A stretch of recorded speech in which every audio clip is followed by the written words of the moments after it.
Hello नमस्कार, आप सभी का स्वागत है हमारे यूट्यूब चैनल CGG के यादव में।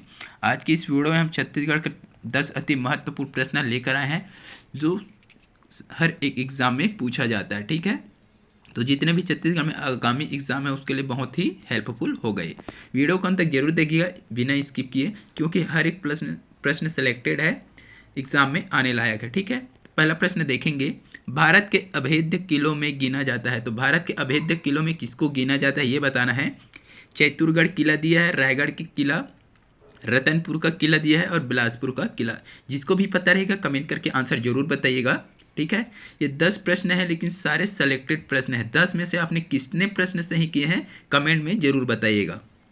तो अभेद्य किला पूछा गया है, भारत के अभेद्य किलों में गिना जाता है चित्तौड़गढ़ किला, रायगढ़ का किला, रतनपुर का किला, बिलासपुर का किला। तो इसका सही आंसर क्या हो जाएगा? ऑप्शन ए जो है सही हो जाएगा इसका, चित्तौड़गढ़ का किला। चित्तौड़गढ़ का किला को भारत के अभेद्य किलों में गिना जाता है। ठीक है, इसको याद रखिएगा। अगला प्रश्न देखेंगे यहीं पर, निम्न में कौन कभी कलचुरी वंश की राजधानी नहीं रही? ठीक है, तो ये 4 ऑप्शन दिया, उसमें से एक ऐसा कौन सा है जो कलचुरियों की राजधानी नहीं रही है, उसको बताना है। तो तुम्माड़ दिया है, रतनपुर दिया है, कोसंगा दिया है और डी में दिया है इनमें से कोई नहीं। तो आपको बताना है कि कौन सा कलचुरी की राजधानी नहीं थी। ठीक है, तुम्माड़, रतनपुर, कोसंगा। जिसको भी पता है कमेंट जरूर कीजिएगा। इसका सही आंसर क्या हो जाएगा? ऑप्शन डी जो है इसका सही ऑप्शन हो जाएगा, इनमें से कोई नहीं। तुम्माड़, रतनपुर, कोसंगा यह तीनों जो है कलचुरियों की राजधानी रही है। ठीक है, इसको याद रखिएगा। अगला प्रश्न देखेंगे, छत्तीसगढ़ में भूमि व्यवस्था के क्षेत्र में मराठों ने कौन सी नई प्रथा को आरंभ किया? तो जो छत्तीसगढ़ में मराठा शासक था, भूमि व्यवस्था के क्षेत्र में कौन सी नई प्रथा आरंभ किया है ये पूछा गया है। ऑप्शन में दिया है परगना पद्धति, खालसा क्षेत्र, तालुकदारी क्षेत्र और जमींदारी क्षेत्र। जिसको भी पता है कमेंट में ज़रूर बताइएगा। हर एक प्रश्न सेलेक्टेड है, इम्पॉर्टेंट है। ठीक है, और जो लोग वीडियो में नया जुड़े हैं चैनल में, सब्सक्राइब कर लीजिए चैनल को। बेल आइकन की घंटी बिल्कुल दबाना मत भूलिएगा, क्योंकि बेल आइकन की घंटी दबाने से हमारे अगले वीडियो का नोटिफिकेशन आपको मिलेगा। ठीक है, तो परगना पद्धति दी है, खालसा, तालुकदारी, जमींदारी। क्या हो जाएगा इसका सही आंसर? भूमि व्यवस्था के क्षेत्र में मराठों ने कौन सी नई प्रथा आरंभ किया है? इसका सही आंसर हो जाएगा ऑप्शन सी हो जाएगा। ठीक है, तालुकदारी। भूमि व्यवस्था के क्षेत्र में मराठों ने कौन सी नई प्रथा आरंभ किया है? तो तालुकदारी को नई आरंभ किया था। ठीक है, अगला प्रश्न देखेंगे, तुम्माड़ वर्तमान में किस जिले में है? तो तुम्माड़ वर्तमान में किस जिले में है? जशपुर, बिलासपुर, कोरबा, सरगुजा। क्या हो जाएगा इसका सही आंसर बताइएगा। तुम्हार जो है कलचुरियों की राजधानी रहा है ना, इसलिए पूछा गया है इसको, है ना, किस जिले में है करके।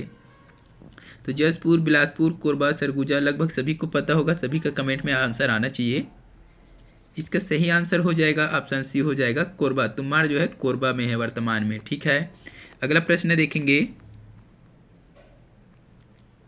गट्टासिल्ली सत्याग्रह के नेता थे। तो गट्टासिल्ली सत्याग्रह के नेता कौन थे उसको बताना है आपको। श्री मेघावाले दिया है, श्री जगताप दिया है, ए और बी दोनों और डी इनमें से कोई नहीं। जिसको भी पता है कमेंट कीजिए। गट्टासिल्ली सत्याग्रह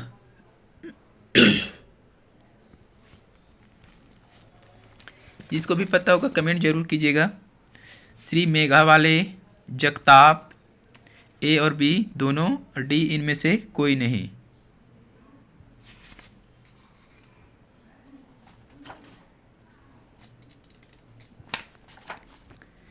इसका सही आंसर क्या होगा?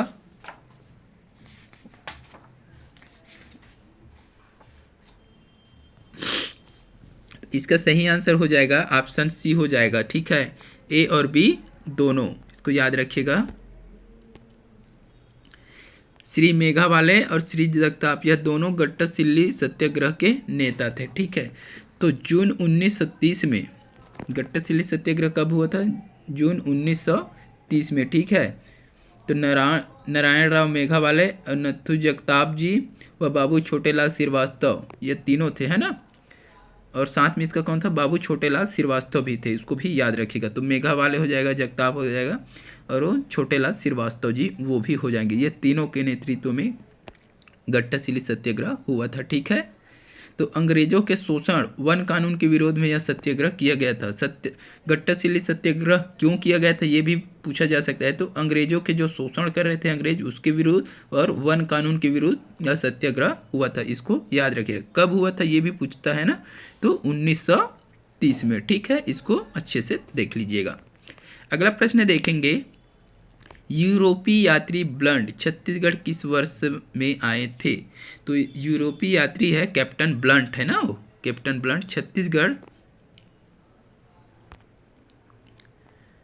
छत्तीसगढ़ किस वर्ष आए थे ये पूछा गया है। तो ऑप्शन में देखेंगे 1857 दिया है, 1795, 1818 और 1881।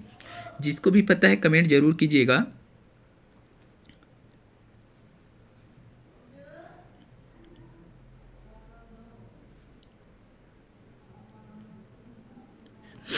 तो इसका सही आंसर क्या हो जाएगा, ऑप्शन बी हो जाएगा, ठीक है। 1795 यूरोपीय यात्री कैप्टन ब्लंट जो है छत्तीसगढ़ 1795 में आया था, ठीक है। तो विट्ठल उस समय किसके काल था, तो विट्ठल राव दिनकर के शासनकाल में, ठीक है। इसको भी याद रखें, विट्ठल राव दिनकर, ठीक है। उसी के काल में वो छत्तीसगढ़ आए थे 1995 में। अगला प्रश्न देखेंगे, पंडित सुंदरलाल शर्मा को प्रथम बार जेल कब हुई थी। मोस्ट एमपी प्रश्न है, ठीक है।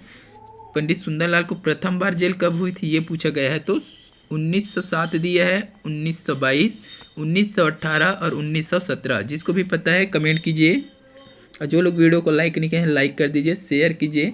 चैनल में जो लोग नए जुड़े हैं चैनल को सब्सक्राइब कर लीजिए, आपको इसी प्रकार का वीडियो हमारे इस चैनल में मिलता रहेगा। तो प्रथम बार जेल कब हुआ था पंडित सुंदरलाल शर्मा जी को, 1907, 1922, 1918 और 1917। तो इसका सही आंसर हो जाएगा ऑप्शन बी हो जाएगा, ठीक है, 1922। पंडित सुंदरलाल शर्मा को 1922 में प्रथम बार जेल हुआ था, ठीक है, असहयोग आंदोलन के समय, ये याद रखिएगा। जेल से ही इसने एक पत्रिका का प्रकाशन किया था। वो कौन सा पत्रिका है ये भी पूछा जाता है। तो कृष्ण जन्म स्थली करके पत्रिका प्रकाशन किया था उसने उस जेल से, ठीक है। इसको भी याद रखिएगा। अगला प्रश्न देख लेंगे, पुष्प की अभिलाषा कविता छत्तीसगढ़ की किस जेल में लिखी गई थी। मोस्ट एमपी प्रश्न है, सभी प्रश्न सिलेक्टेड है। क्या पूछ रहे हैं, पुष्प की अभिलाषा एक क्या है, कविता है, ठीक है। और छत्तीसगढ़ के किस जेल में लिखी, मतलब वो पुष्प की अभिलाषा किस जेल में लिखा गया है, ठीक है। तो किस जेल में लिखा गया है ये पूछा है। बिलासपुर दिया है, दुर्ग, रायगढ़, राजनांदगांव। जिसको भी पता है कमेंट जरूर कीजिएगा। पुष्प की अभिलाषा सभी ने सुना होगा, पढ़ा होगा इसको। बिलासपुर, दुर्ग, रायगढ़, राजनांदगांव। इसका सही आंसर हो जाएगा ऑप्शन ए हो जाएगा, बिलासपुर, ठीक है, बिलासपुर हो जाएगा। पुष्प की अभिलाषा कविता छत्तीसगढ़ में बिलासपुर की जेल से लिखी गई। किसने लिखा है ये भी एग्जाम में पूछा जा सकेगा, है ना, पूछता है। तो माखनलाल चतुर्वेदी द्वारा, ठीक है। पुष्प की अभिलाषा किसकी कविता है ऐसा एग्जाम में पूछा जाता है, तो माखनलाल चतुर्वेदी हो जाएगा। कहाँ के जेल से लिखा गया है, तो बिलासपुर के जेल से लिखा गया है। कब लिखा गया है ये भी पूछा जाएगा, तो 1921 में, ठीक है। ये तीनों चारों चीज़ याद रखिएगा, इससे रिलेटेड प्रश्न बन जाएगा और आता ही है, ठीक है। पुष्प की अभिलाषा क्या है ऐसा भी आ जाएगा, एक कविता है। कहाँ लिखा गया, बिलासपुर के जेल में। किसके द्वारा लिखा गया, तो माखनलाल चतुर्वेदी द्वारा। कब लिखा गया, तो 1921 में, ठीक। इतना क्लियर। अगला देखेंगे अब, राजनांदगांव रियासत में बीएनसी मिल की स्थापना के समय वहाँ के शासक थे। तो बीएनसी मिल का बंगाल नागपुर कॉटन मिल्स, है ना। तो उसकी स्थापना के समय वहाँ के शासक कौन थे ये पूछा गया है। तो बलराम दास दिया है, रामदास दिया है, घासीदास दिया है, प्रहलाद दास दिया है। जिसको भी पता है कमेंट कीजिएगा। बलराम दास, रामदास, घासीदास, प्रहलाद दास। तो इसका सही आंसर क्या हो जाएगा? ऑप्शन ए हो जाएगा, बलराम दास हो जाएगा। ठीक है। बीएनसी मिल के समय राजनांदगांव रियासत के शासक कौन थे? बलराम दास जी थे।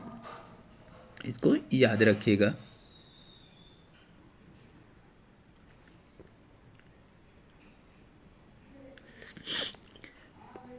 तो इसका स्थापना कब हुआ था ये भी पूछा जाता है ना। तो 1890। ठीक है, 1890 में इसका स्थापना हुआ था, बीएनसी मिल्स का। इसको याद रखिएगा। किसने किया था ये भी पूछा जाएगा, है ना। तो इंग्लैंड के मैकवेल्थ ब्रदर्स ने, इंग्लैंड के मैकवेथ ब्रदर्स द्वारा इसका स्थापना किया गया था। ठीक है। अगला प्रश्न देखेंगे और इस वीडियो का लास्ट प्रश्न रहेगा। देखते हैं, 1774 में हल्बा विद्रोह किस स्थान पर हुआ?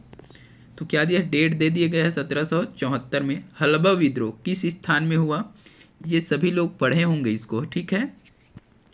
तो रायगढ़ दिया है, दंतेवाड़ा दिया है, बस्तर दिया है, दुर्ग दिया है। जिसको भी पता है कमेंट जरूर कीजिएगा। हल्बा विद्रोह 1774 में किस स्थान पे हुआ? जल्दी कमेंट करके आंसर बताइए। 1974 में हल्बा विद्रोह ना।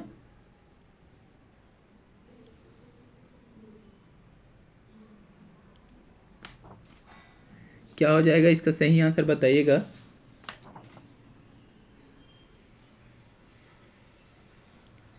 इसका सही आंसर हो जाएगा ऑप्शन सी हो जाएगा। ठीक है, बस्तर।